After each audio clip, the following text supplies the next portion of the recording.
амьдралын төр бол одоо хүүхдийн хүний эрх зөрч өгч байгаа. За ийм одоо үйл явдалтай бол дуугаа сууж болохгүй. Тэмч учраас бас таны хүсэлтийн дагуу миний бие өнөөдөр бас таныг хүлээж авч бас таны үгийг сонсё гэж одоо таныг бас урьсан. Тэгээ миний хувьд бол үнэхээр одоо сэтгэл имзэглэж байна. Монголчууд бүгдээрээ л бас сэтгэл нь шимшилсэн. Миний хувьд ч гэсэн одоо зөвхөн одоо улсын хурлын даргын гэхээс илүү би бас 4 хүүхэдтэй 3 охинтой бас охин дүүтэй хүний хувьд бол одоо сэтгэл маш их шимшилж байна. Тийм учраас одоо бас өөрийнхөө хувийн зүгээс болон одоо улсын хурлын нэрийн өмнөөс танд таны гэр бүлд одоо бүгд илэрхийлье. За намайг хүлээн авч миний хүсэлтийг хүлээн авч уулзаж байгаа улсын хурлын дарга учралтанд талархаж байгаагаа үгээр илэрхийлье. За би өөрийгөө товчхон танилцуулах зүйтэй гэж бодож байна. Намайг Гөлгөө хөвгтө хотгонд ягдаг. Би айлын 9 дэх хүүхэд буюу айлын хотгон охин болон мэндэлсэн. За ажил талбарын хувьд бол боловсролын салбарт 16 дахь жилдээ ажиллаж байгаа. Арга зүйч багш. Жирийн нэгэн багш хүн байгаа. Би нэг л зүйлээс их хайж байгаа. Цаашаа дахиад нэг гэр бүл, дахиад нэг ээж, дахиад энэ олон хүүхэдтэй гэр бүл над шиг л битгий. Охирч байхаас гэдэг би хүсэж байгаа. Би яг энгийн нэг иргэн хүн. Бид нар сошиалаар ажил хийж захимарчнаар ажил хийж болохгүй гэдгийг би мэдчихэж байгаа. Би тартагтаа туулаад тэр зургийг тавиад тартагтаа туулаад би өмгөөлөгчөөсөө ч асуулгүй, хоёр өмгөөлөгчөөсөө ч асуулгүй би сайдд очиж өөр юм би ярилцсан гэсэн. Чи бас гин буруутай хүмүүс нь гин буруугаа хүлээгээд хуулийн хариуцлага хүлээх хэрэгтэй л гэж би бодож байгаа. Илэрхий тодорхой нотлох баримт байсаар яагаад ингэж жил 6 сар өнөөдөр хүртэл жил 6 сар 9 хоног гэдэг миний хувьд л маш хэцүү байдаг. Чи өглөө болгон охиноо дагуулаа сургуультай авдаг. Орой хичээлийн дараа л зөвөвдөг эсвэл одоош би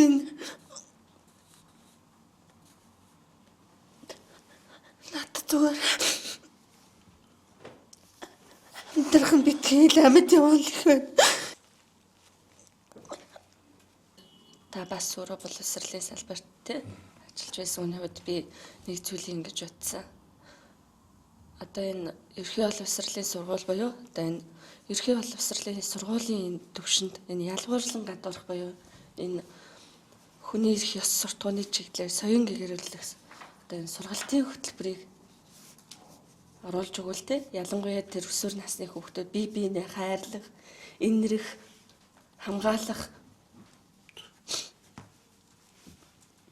энэ охины эрэг төрөл тийм өгөлт гараагүй учраас би тэгэж бодсон. Үнэхээр хамгаалах, хайрлах ёс зүйтэй байсан. Энэ аимшигтай, энэ онцгцэх хэрэг энэ нийгэмд гарахгүй шүү дээ бидний дунд. Одоо манай ирээдүйн үе чинь одоо ингээд заллингийн хэрэгээр ороод дуусгана. Яагаад вэ? Тэгэхээр эн чинь нөгөө тоглоомонд ингээд донтоод энэ хүүхдүүд тэр мөнгөө олохын тулд юу ч хамаагүй хийгээд байна. Ажилд орноо, боловсрал эзэмшээд ажилд орноо тэр ажлынхаа одоо нөгөө түгээгч байвал түгээгчээрээ эсвэл нярв байвал эсвэл санхүүгийн хүн байвал тэр мөнгнөөсөө өдөр бүр жоохон тоглосоор нэг мэтгэдээс давшгүй өрөнд орчих. Иймэрхүү байдлаар манай энэ яг өсөж байгаа үе маань ийм байгаад айгүй хэмзгэлж байна. Хоёр өмгөөлж байгаа юм байна тий.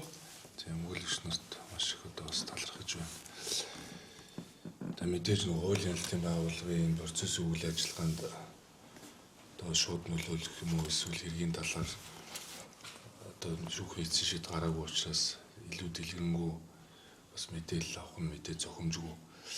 Гэхдээ энэ процессын үйл ажиллагаа өөрөө одоо хүний эрхийг зөрчсөн хэцүү байдлын дордуулсан ямар нэгэн одоо үйл ажиллагаа явуулахыг угаасаа л хуулиар оргилж байгаа. Тэгэхээр бид нэр одоо энэ үндсөөлөн заасан энэ хүний эрхийг хэрхэн хамгаалах вэ гэдэг чиглэлээр цааш одоо анхаарахгүй бол үнэхээр юм үгээр хэлхий аргагүй ийм уу гашуу сонсоод одоо Монгол хүн болгон л одоо сэтгэлийн шимширт санаа зовж одоо тантай хамт л одоо сэтгэлэн зовж байна.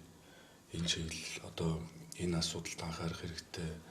Хүний эрхийн зөрчил бол манай улсад их байна. Хүүхдийн эрхийг хамгаалж чадахгүй байна. Тэгээ би ч гэсэн одоо засгийн газарт ажиллаж байхдаа тэг захин мөрөөдөө тоглоомыг хориглох хуулийг батлуулсан. Тэгээ хуулийн хэрэгжилтийн араас явж байгаа нь бас хангалтгүй. Тэгэл одоо амьдралаа, үр хүүхдээ, гэр бүлээ одоо ер нь байр сав одоо бүх юм л одоо мөрөөдөө тоглоом тавьдаг. Түүнийхэн цаан зөвхөн эд материалын асуудал гэхээс энэ чинь дандаа буруу хандлагыг төрүүлдэг. Тэгээ одоо ийм буруу үйлдэлд одоо хүүхдийг уриалан дууддаг ийм л болчиход байна шүү дээ. Тэгэхээр эцэгчүүд ч тэр одоо ер нь бол энэ хүүхдээ юу үзүүлж байгаа харуулж байгаа тэр онцгой анхаарал тавихгүй болвол өглөө ажилдаа явбал ер нь орой ирдэг тэг хүүхдүүд өдөр нь юу хийж ийн ямар мэдээлэл авч ийн гэдэг талаар нь баг ингээл огт ойлголтгүй тэгэл сургууль дээр очих ч гэсэн энэ ёс зүйн талаар соёнгийн гэрүүлэх талаар одоо сургалтын хөтөлбөрч байхгүй дугуйч юм бол энэ чинь бас нэг хүний эрхийн хичээл гэж ордог байсан. Тэгэл тэр хичээл дээр чинь бас хүүхдүүдэд нэлээсээ ойлголт өгдөг байсан. Энэ чиглэлийн одоо танин мэдхүн одоо юм сургалтууд хөтөлбөр соёнгийн гэрүүлэх ажлууд ер нь хийхгүй болсонтой бол шууд одоо холбоотой байх гэж би бол бас үзэж байгаа. Тийм учраас үнэхээр одоо тань тохиолдсон энэ үйл явдал бол ер нь төсөөлхийн аргагүй одоо үгээр хэлэх хэцүү ийм одоо бэлтгэл гэмт хэрэг байхгүй. Тэгэхээр бид бол үүний зүгээр нэг юм нүдэнэд өнгөрүүлэх бол одоо болохгүй л дээ. Тэгэхээр бас Монголын төр дээрээс нь хууль тогтоох бас байгууллага байна.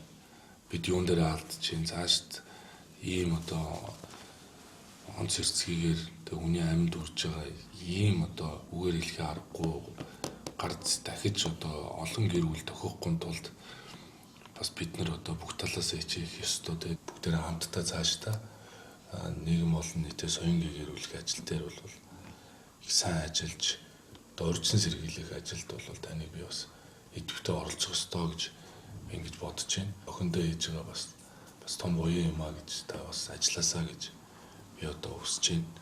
Тэгээ сүмжид дарга та бас өнгөрсөн хугацаанд ажилласан талаараа хүүхэд хохирцсон, онц хүнд гэмт хэрэг гарцсан, олон нийтийн санаа зовцсон ийм нөхцөлд та бүхэн хуулийнхаа хүрээнд хурдан ажиллаач гэдэг тийм алан бичвэл манайх явуулсан. Яг тодорхой нь үзээгүй орох хэрэггүй байдаг комисс. Тийм болохоор бид нэр одоо байгаа мэдээллийн хүрээнд авсан мэдээллийн хүрээнд л ийм байдлаар хугацааны хувьд хурдлж үзээч гэдэг ингэ явуулсан байна.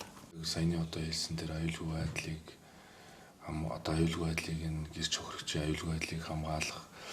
За тэгэл одоо бусад асуудлуудыг энэ хуулиар хамгаалах асуудлыг нийгмөр одоо шийдэх нь зөв. Тэгэхээр ийм олон кейсүүд бас гарч байгаа учраас бол бид нэр энэ одоо чуулганы завсарлагын хугацаанд хүний эрхийн комисстой ажиллаж тэгээд энэ хуулийн орчин бол сайжруулахад бид одоо хамтарч ажиллана.